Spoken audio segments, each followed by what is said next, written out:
Good morning, everyone, and welcome back to another episode of Safari Mack. I'm your guide and your host, helping you make your connection to the wild. For today's video, we're going to the subcontinent of India to find a creature that is known and loved the world over. Ladies and gentlemen, we're going to learn the secret world of the Royal Bengal tiger. But before we begin, I'd like to take a moment and, as always, thank all of my supporters who continue to tune into my videos, check out my Facebook page, even hitting the like and subscribe button, even commenting. It means the world to me. And for those who are joining me for the first time, welcome. If you haven't done so though, be sure to check out my other videos, which you'll find the links to down in the description below. And as always, if you have questions about animals, please feel free to send me an email, which you'll also find down in the description below. With that said, let's begin our journey to India to meet the Bengal tiger. The tiger is a member of the big cat family, which includes lions, leopards, snow leopard, and jaguar. Now, what do these cats have in common that makes them different from other cats? These cats do not purr, but instead have the ability to roar. Now, before we continue, I'd like to point out a strong and well overdone misconception. People often associate the Smilodon, or the saber-toothed cat, as the tiger's ancestor. It's just not true. The truth is, millions of years ago, there was a secretive tree-dwelling creature that hunted in the eastern Asian forests. Its body was probably similar to that of the strange cat-like fossa that you would find today on the island nation of Madagascar. Thanks to their fossils, and by comparing modern-day tiger skulls, we can confirm that this creature was in fact their earliest traceable ancestor, while the first true tigers, or modern-day tiger, was thought to have originated in central China roughly around 2 million years ago. Now, the tiger is only found on the continent of Asia, pretty big, but there's a bit of a story that I like to tell. First, there are two kinds of tigers. The mainland tiger, which is our Bengal, our South China, which is critically endangered, our Malaysia tiger, our Indo-Chinese tiger, and the largest subspecies, the Siberian tiger. And then there are the island tigers. Because of their incredible swimming, they swam all the way down to island nations such as Bali, Java, and Sumatra, where they would evolve their own bloodline. Unfortunately, near the end of the 1900s, both the Bali and the Java became extinct. The Sumatran still clings on as their forests continue to shrink. And there was another extinct subspecies of tiger that was a mainland tiger, the Caspian. They were said to have inhabited areas such as Afghanistan, ancient Turkey, Iran, the Middle East. Now, the Bengal tiger is found exclusively in India, but they've also been found in Nepal, Bangladesh, and it's incredibly rare, but they've also been found in southern China. Let's continue into their lifestyle. Now, the tiger itself is a solitary animal. They will never really kind of live together. It's just not possible. A tiger needs a really big space, as well as many different animals to hunt. In fact, the number of animals is what factors and what makes up most of the territory. The more animals there are, then the bigger the space. The less animals, smaller the space. Now, there are some exceptions. Because tigers do not really tolerate each other a lot, except if it's breeding, there have been a couple of exceptions. If it's a female looking to mate with a male, he'll allow her to stay in his territory, especially if it's big enough to support both cats, and in the future, the pitter-patter of tiny 4 feet. Now, when a tiger gives birth, after a pregnancy of 90 days or so, the tiger cubs themselves are born only a few pounds, completely blind, and utterly helpless.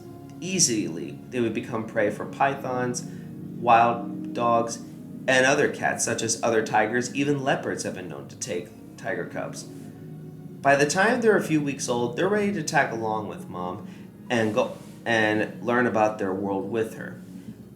Now, by the time they're 6 months, they start to act a little bit more like adults. We could say that this is their way of coming into the teenage years. But of course, their attention span is not fully there yet. But you know what? All these things take time. By the time a tiger is 2 years old, they will leave their mother and go off on their own to either find a territory for them to carve out or to take another's territory. Now, in terms of their territory, their habitat, when we think of India, we think of lush jungle. Not always true. While we can find tigers sometimes prowling in the ancient ruins of ancient Indian civilizations, they're more likely to be found in dry grasslands as well as mangrove swamp. And the dry grasslands do support a good number of animals for them to hunt, as well as patches of forest. For an apex predator, nothing soothes their appetite than meat. Lots of meat. An animal basically the size of a deer is enough to keep them alive for a week. But of course, large prey is not always available for the taking, so they have to diversify. Sometimes they'll go after monkeys, peacocks, rabbits, even snakes. But in general, wild pig, a variety of deer, and other kinds of large animals provide ideal food for a tiger. Tigers will even try to attack an animal almost as big as a water buffalo, though extra caution needs to be taken because, in a way, it'd be like if a man was going to attack a truck that had spikes on its side. Now, the tiger is a skilled predator.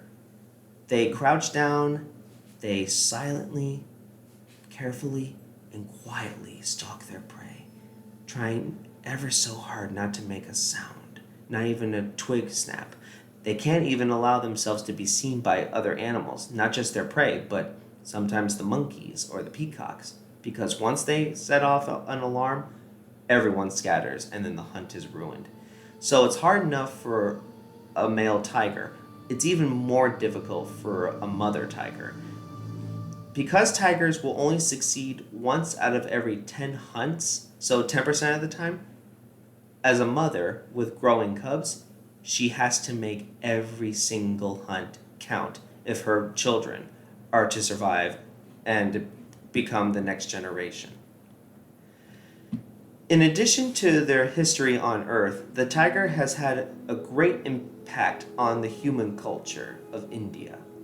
From not just their religions, but all over the world. From a tiger named Richard Parker, who sailed with a boy in the film and book Life of Pi, to a tiger who terrorized other animals and caused trouble, called Shere Khan from Rudyard Kipling's The Jungle Book. They've even been worshipped as gods.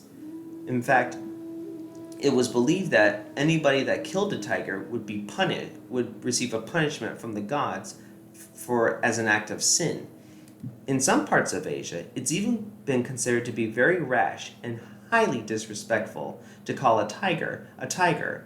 So what I found out from years ago when I was at Disney's Animal Kingdom, I met a representative of India who told me that instead of calling them a tiger, you have to go by their Hindi name, Shere Khan. So not only are we referring to a villainous tiger, we're really just referring to their respectful name in Hindi. In fact, the majority of animals in Rudyard Kipling's story, The Jungle Book, their name, so Baloo, is really Hindi for bear, or Bagheera for panther, and the list goes on. But another wild thing, some believe that the tiger possesses such grace, power, and courage that carrying a tattoo or even a carving of a tiger in your home would bring you all the attributes that make a tiger so wonderful. Ladies and gentlemen, I'm afraid that's all the time I have for this week, but be sure to join me next Saturday for not only part 2 of our journey with the tiger, but also for a little special surprise. As always, be sure to hit the like and subscribe button. Be sure to send me an email if you have questions. Be sure to check out my Facebook page. And until next week, this is Safari Mack. I'll see you all out there in the wild.